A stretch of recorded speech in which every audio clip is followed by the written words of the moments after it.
নমস্কাৰ। আজি দোকানত থকা অৱস্থাত দুজন অন্ধ ভিক্ষাৰীৰ প্ৰৱেশ ঘটিল। তেখেতসকলক দেখি মনটো ভালো লাগিলে আৰু সমানে দুখো লাগিলে।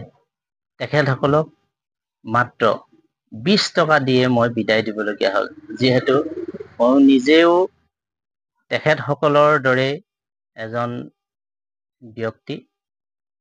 গতিকে মই 20 টকাতে সীমাবদ্ধ থাকিবলগীয়া হ'ল। 20 টকা দিয়ে বিদায় দিলোঁ আৰু তেখেতসকলৰ এটা ভিডিঅ' মই কৰি ৰাখিছিলোঁ। আপোনালোকেও চাওকচোন সেই ভিডিঅ'টো। এইটো লওক 20 টকা এটা দিছোঁ দেই।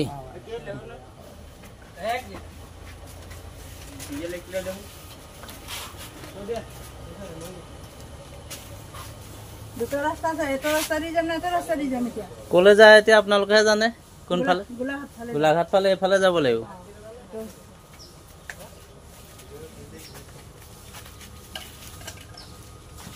হয় নাই?